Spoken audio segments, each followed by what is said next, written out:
పాత్రికేయ మిత్రులందరికీ కూడా నా నమస్కారం. ఈ అకేషన్లో ఇది రాజకీయ ప్రాధాన్యత పుంజుకుంటుందని నేను అనుభవించలేదు. ఈరోజు విశాఖపట్నం ఉత్తర నియోజకవర్గ సమన్వయకర్త కేకే రాజు గారు ఈ యొక్క ఎన్నికల కార్యాలయాన్ని ప్రారంభించడం జరిగింది. ఇది ఒక శుభసూచకం. రాబోయేటటువంటి ఎన్నికల్లో వైఎస్ఆర్ కాంగ్రెస్ పార్టీ తప్పకుండా విజయం సాధిస్తుంది. విశాఖపట్నం జిల్లాలో గత నెల 14వ తారీఖున ప్రారంభమైనటువంటి ప్రజా సంకల్ప యాత్రకు వచ్చినటువంటి స్పందన మీరందరూ కూడా చూస్తూ ఉన్నారు. అపూర్వమైనటువంటి స్పందన, స్వచ్ఛందంగా వచ్చేటటువంటి స్పందన, ప్రజల నోటి నుంచి వారి వారి సమస్యల్ని నేరుగా మా పార్టీ అధ్యక్షులు వారి జగన్మోహన్ రెడ్డి గారికి విన్నవించుకోవడం, ఆయన సమస్యల పట్ల, ఆ సమస్యల పరిష్కారం పట్ల చూపిస్తున్నటువంటి ఆసక్తి, ఆ పరిష్కారానికి తను చేస్తానన్నటువంటి కృషి, అవన్నీ కూడా చూస్తే ఈ యొక్క తెలుగుదేశం పార్టీ ప్రభుత్వానికి రోజులు దగ్గర పడ్డాయి అన్నటువంటి విషయం చాలా స్పష్టంగా తెలుస్తుంది. చంద్రబాబు నాయుడులో కనపడేటటువంటి ఫ్రస్ట్రేషన్ అన్నటువంటిది చాలా ప్రస్ఫుటంగా కనపడతా ఉంది. ఇతను ఎంత దుర్మార్గమైనటువంటి వ్యక్తి చంద్రబాబు నాయుడు అంటే, ఆయన విమర్శ చేస్తే ప్రతిపక్షం గమ్ముగుండాలి, ఏమీ మాట్లాడకూడదు, ఆ విమర్శలన్నింటినీ కూడా మేము భరించాలి, ప్రతిపక్షం దానికి జవాబుగా ప్రతి విమర్శ చేస్తే దానికి కౌంటర్ ఇస్తే భరించలేనటువంటి దుర్మార్గపు ముఖ్యమంత్రి ఇతను. గత కొద్ది రోజులుగా నేను చూస్తూనే ఉన్నాను. సోషల్ మీడియాలో ముఖ్యంగా వైఎస్ఆర్ కాంగ్రెస్ పార్టీ అన్నటువంటిది ఆధిపత్యాన్ని సాధించింది. సోషల్ మీడియాలో చంద్రబాబు నాయుడు చేస్తున్నటువంటి ప్రజా వ్యతిరేక పాలన, వారి ఎమ్మెల్యేలు పాల్పడుతున్నటువంటి అవినీతి, చిన్నబాబు పెద్దబాబు పాల్పడుతున్నటువంటి అవినీతి, ఒక సామాజిక వర్గానికి మాత్రమే చేస్తున్నటువంటి ప్రయోజనాలు, ఇవన్నీ కూడా ఎండగడుతున్నటువంటి మా సోషల్ మీడియాని టార్గెట్ చేస్తూ వివిధ రకాలైనటువంటి అరెస్టులకు పాల్పడుతున్నటువంటి నేపథ్యంలో స్వయంగా పార్టీ అధినాయకత్వమే రంగంలోకి దిగి మేమందరం కూడా సోషల్ మీడియాలో చేస్తున్నటువంటి విమర్శలకు ప్రతి విమర్శలు కౌంటర్లు ఇస్తూ ఉన్నాం. కానీ ఈరోజు ఆ విమర్శలను భరించలేక చాలామందితో మీ స్థాయి తగ్గి నిన్నటికి నిన్న ఒక స్టేట్మెంట్ ఇస్తాడు, ప్రతిపక్షం అంతు చూస్తానని, వైఎస్ఆర్ కాంగ్రెస్ పార్టీ విమర్శ చేస్తే సహించమోనని. ఏమండి, మీరు విమర్శలు చేస్తే మేము సహించాలనా? మేము చేసేటటువంటి ప్రతి విమర్శ లాజికల్గాను సహేతుకంగానే ఉంటుంది. మీరు చేసే ప్రతి విమర్శ వ్యక్తిగతంగా ఉంటుంది. గతంలోనే ఇంతకుముందు 2014 ఎన్నికలకు ముందు 2009లో స్వర్గీయ రాజశేఖర రెడ్డి గారు మరణించిన తరువాత ముగ్గురు వ్యక్తులు, తెలుగుదేశం పార్టీలో ఉన్నటువంటి ముగ్గురు వ్యక్తులు, చనిపోయినటువంటి ఎర్రంనాయుడు గారు, ఆయన గురించి మాట్లాడకూడదు, చనిపోయారు కాబట్టి, ఇక్కడ ఈరోజు విజయనగరం జిల్లాలో ఇంకా ఒక రాజుగా ఉండి ఆ యొక్క స్థానాన్ని, తనకున్నటువంటి స్థానాన్ని పదిలపరుచుకునేటటువంటి ఉద్దేశంతో ప్రజలకు ఉపయోగపడేటటువంటి కార్యక్రమాలు చేసే బదులు తన కుటుంబానికే, తన సొంత బ్రదర్ చనిపోయిన తర్వాత తన కుటుంబానికే అన్యాయం చేసినటువంటి వ్యక్తి, వారిని పక్కన పెట్టి వారి ఆస్తిని దోచుకున్నటువంటి వ్యక్తి అశోక గజపతి రాజు అన్నటువంటి వ్యక్తి బైరెడ్డి రాజశేఖర రెడ్డి అన్నటువంటి ఇంకొక వ్యక్తితో కలిసి వీరు ముగ్గురు కేసులు పెట్టడం జరిగింది. కాంగ్రెస్ పార్టీలో అప్పుడు ఎమ్మెల్యేగా ఉన్న శంకర్రావుతో కూడా కలిసి ఇంకొక పిటిషన్ పెట్టడం జరిగింది. ఇది మీ స్వార్థ ప్రయోజనాల కోసం మీరు కొంతమందితో లాలూచీపడి కేసుల్లో ఇరికించలేదా అని ప్రశ్నిస్తున్నా. అదే హైకోర్టు చంద్రబాబు మీద సిబిఐ ఎంక్వైరీ ఆర్డర్ చేసినప్పుడు విజయమ్మ గారి పిటిషన్ని యాక్సెప్ట్ చేసి సిబిఐ ఎంక్వైరీ ఆర్డర్ చేసినప్పుడు మీరు పైకోర్టులకు వెళ్ళి తిరిగి స్టే తెచ్చుకోలేదా అని ప్రశ్నిస్తూ ఉన్నా. మీ యొక్క అధికారాలని ప్రతి అణువున ప్రతి విషయంలో కూడా మీరు దుర్వినియోగం చేశారు.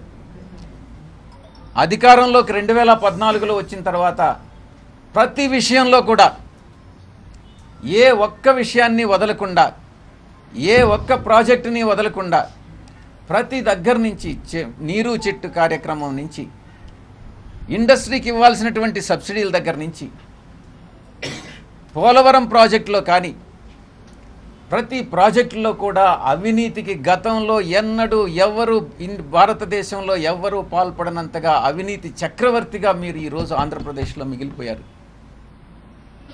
ఇంకొక విషయం కూడా చెప్తా ఉన్నా. గత 4 సంవత్సరాల్లో ఇంచుమించుగా 3 లక్షల కోట్ల పైచిలుకు అవినీతికి పాల్పడి విదేశాలకు డబ్బులు తరలించి మీరు ఎక్కడ ఆస్తులు కూడబెట్టుకున్నారన్నటువంటి విషయం కూడా మాకు తెలుసు.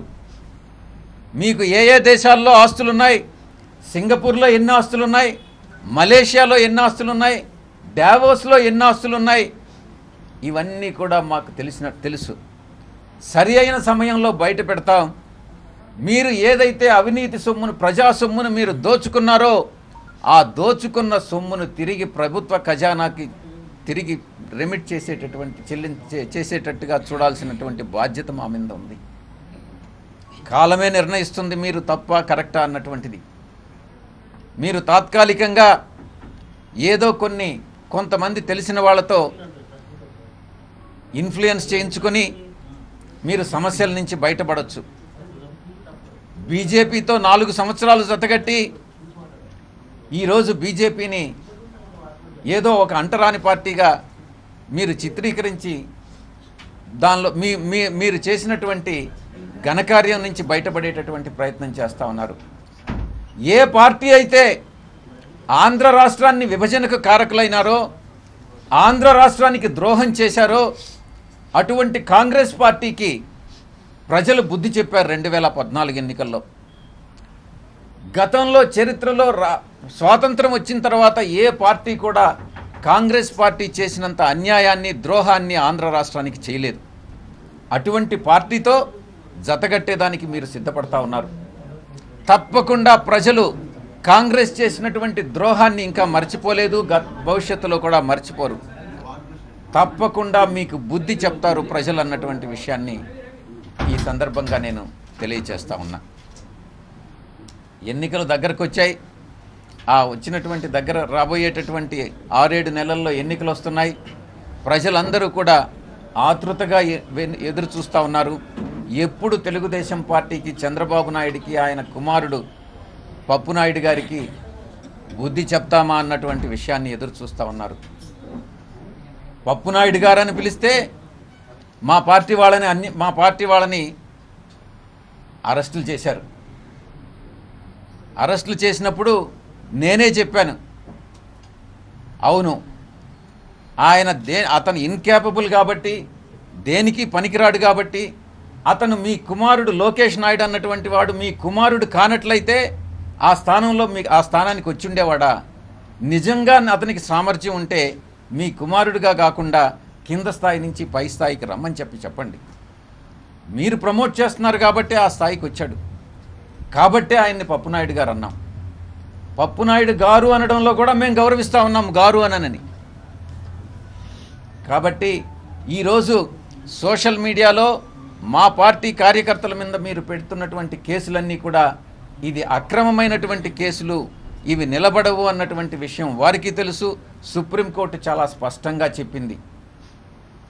ఇటువంటి సోషల్ మీడియాలో ఎవరైతే ఇటువంటి పోస్టులు పెడుతున్నారో వారి మీద పెట్టేటటువంటి కేసులు ఆ పర్టికులర్ చట్టం కింద, ఆ సెక్షన్ కింద అవి చట్ట విరుద్ధంగా ప్రకటించబడతాయి, వాటిలో అరెస్టులు చేయడానికి వీల్లేదు అన్నటువంటి విషయాన్ని కూడా చాలా స్పష్టంగా చెప్పింది సుప్రీంకోర్టు. అయినప్పటికీ కూడా అక్రమ కేసులు బలాయిస్తున్నారు. మొన్నటికి మొన్న ముస్లిం సోదరులు ఆయన చెప్పేటటువంటి ప్రసంగాన్ని వ్యతిరేకిస్తే వారి మీద దేశద్రోహం కేసు పెడతారు. ఇదేనా మీరు ముస్లిం సోదరులకు ఇచ్చేటటువంటి బహుమతి? అదేదో నారా హమారా అని ఏదో ఒక స్లోగన్ తీసుకొస్తారు, కానీ మీరు చెప్పేదొకటి చేసేదొకటి.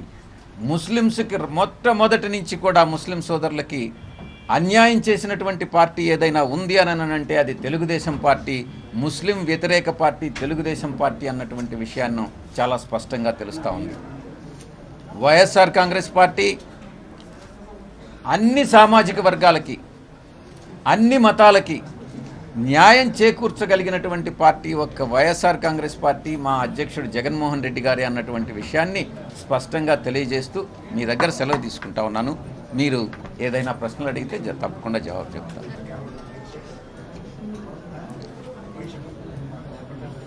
తొమ్మిదవ తారీఖు పబ్లిక్ మీటింగ్ గురించి మరొక ప్రెస్ కాన్ఫరెన్స్ని నిర్వహించదలుచుకున్నాం.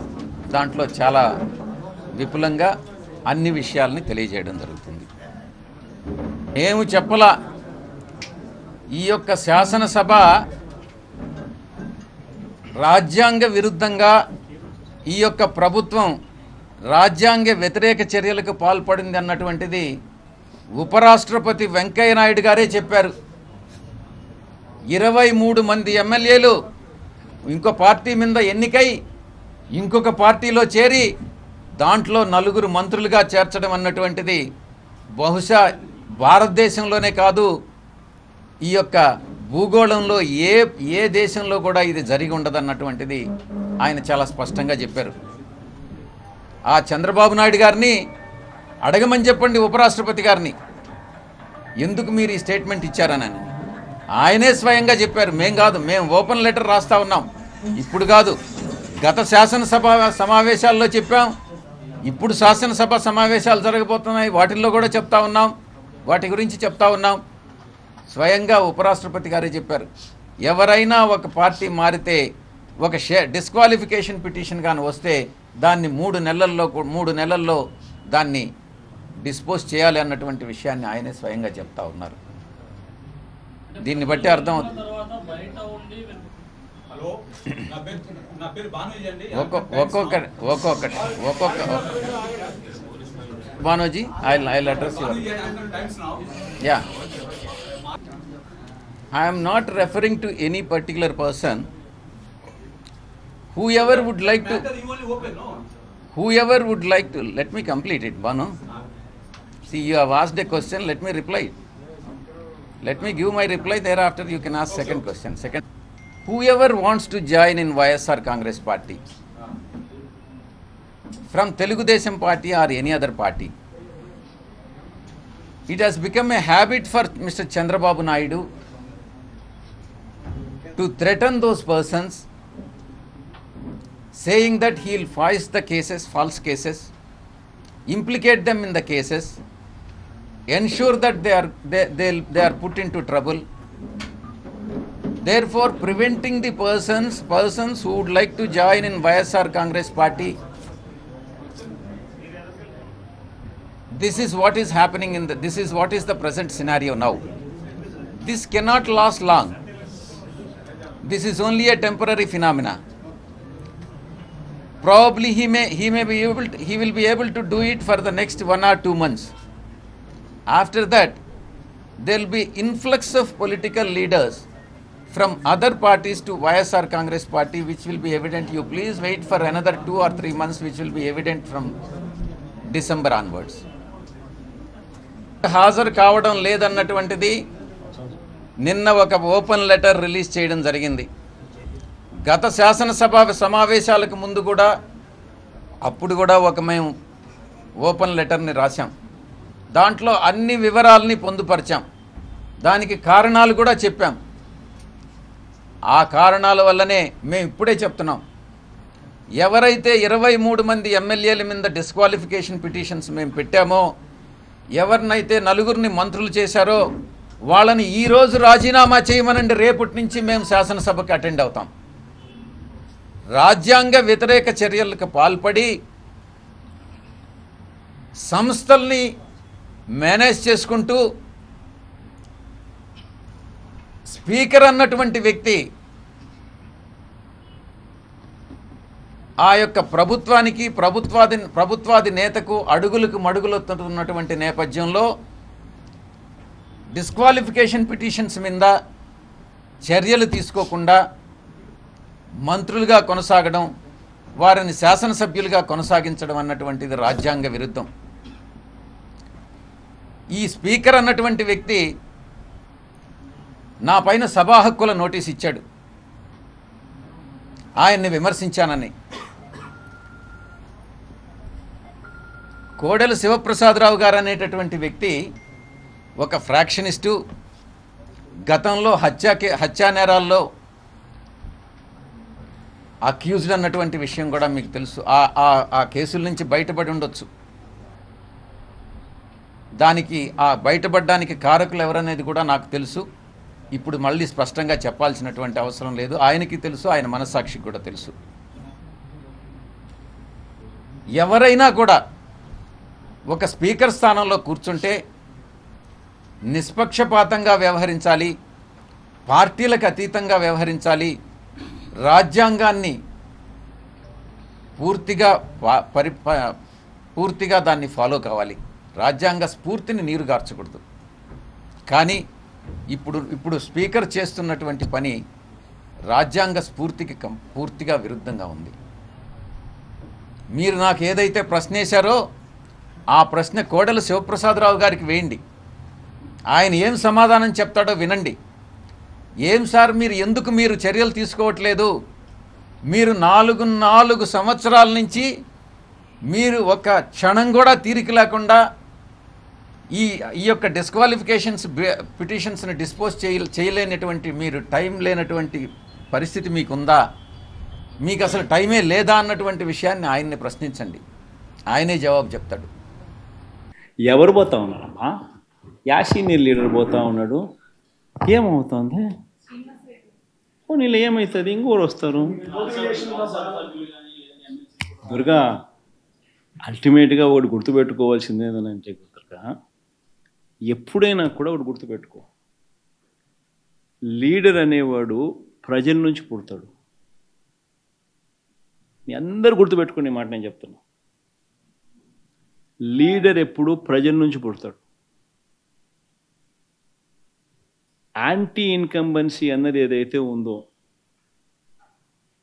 ఈ సూపర్ 6లు సూపర్ 7లు ఎప్పుడైతే వీళ్ళ అబద్ధాలన్నీ మోసాలు అయినప్పుడు, వీళ్ళ మోసాల నుంచి అది కోపం అయినప్పుడు ప్రజల్లోకి, ఆ కోపం నుంచి వచ్చే ఓటు ఎవరినైనా కాల్చేస్తుంది. ఎవరైనా కూడా అధికార పార్టీలోకి ఎవరైనా కూడా ఒకరో ఇద్దరో పొరపాటున వాళ్ళు పోయినారంటే వాళ్ళ గ్రహపాటు అది.